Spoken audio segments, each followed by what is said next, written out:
Bonjour tout le monde, bienvenue à Hello veut savoir. Aujourd'hui, j'ai décidé de me pencher sur un sujet un peu moins tabou que les derniers que j'ai faits parce que vous allez voir, je m'intéresse beaucoup à l'histoire et à la langue française. Donc aujourd'hui, j'ai sélectionné 5 expressions francophones et on va revisiter leurs origines. Qui dordine? C'est une expression qu'on utilise souvent pour vouloir dire que si tu vas te coucher, c'est l'équivalent de manger un repas. Mais en fin de compte, ça veut dire pas mal le contraire.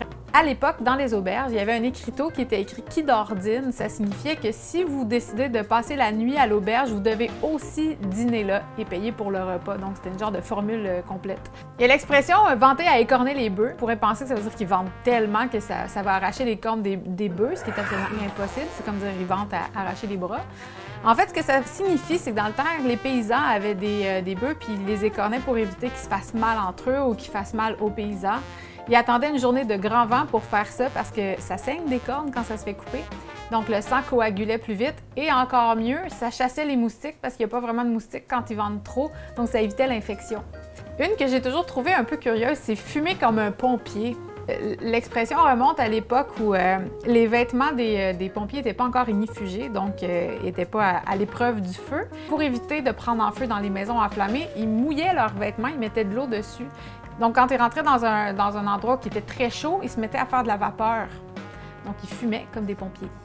Une autre expression que j'ai toujours trouvée bizarre, c'est dire « entre chien et loup ». Ça signifie « au moment du crépuscule ». Pourquoi entre chien et loup? C'est intéressant quand même parce qu'encore là, ça remonte vraiment à l'époque des paysans qui avaient des troupeaux de moutons. C'est une expression qui date probablement du 7e siècle, donc qui est vraiment vieille. On sait que les bergers avaient des moutons et un chien pour s'occuper du troupeau.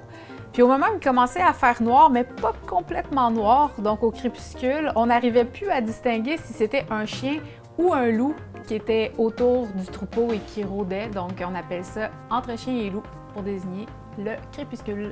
J'en ai gardé 2 pour la fin, 2 québécoises. Changer 4,30 sous pour une pièce, qu'on entend vraiment souvent, qui fait pas vraiment aucune logique quand on y pense, parce que dans le fond, il y en a un qui est perdant, 30 sous, 4,30 pour une pièce, ça devrait faire 120, donc une pièce est 20. Je vais commencer par préciser le mot piastre, que les Français confondent souvent au Québec pour pièces, puis ils vont dire des pièces au lieu de dire des piastres. Mais le mot piastre vient de l'italien, et c'est vraiment piastre. Donc c'est comme ça que c'est devenu le mot dollar plus tard dans les territoires anglais, puis le mot dollar a fini par être accepté aussi dans la langue française. Et donc au début de la Nouvelle-France, il y avait beaucoup de monnaies, de devises différentes qui étaient sur le territoire, dont la couronne anglaise, qui était divisée en 120 sous. Donc le quart était 30 sous. Et en 1858, quand le Canada a finalement adopté son nouveau système monétaire, il s'est entendu d'appeler ça 1 $ et de le diviser en 100 sous. Par contre, c'est resté dans l'expression populaire de référer aux 30 sous pour un quart. Donc, quand on dit changer 4,30 sous pour une pièce, on veut vraiment dire 4 quarts pour un entier, qui est finalement un équivalent.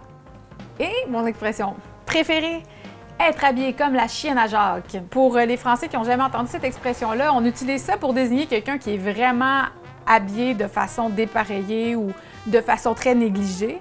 Donc c'est une expression qui viendrait du bas du fleuve. Et quand on parle de Jacques, on parle d'un dénommé Jacques Aubert qui aurait vécu au début du 19e siècle.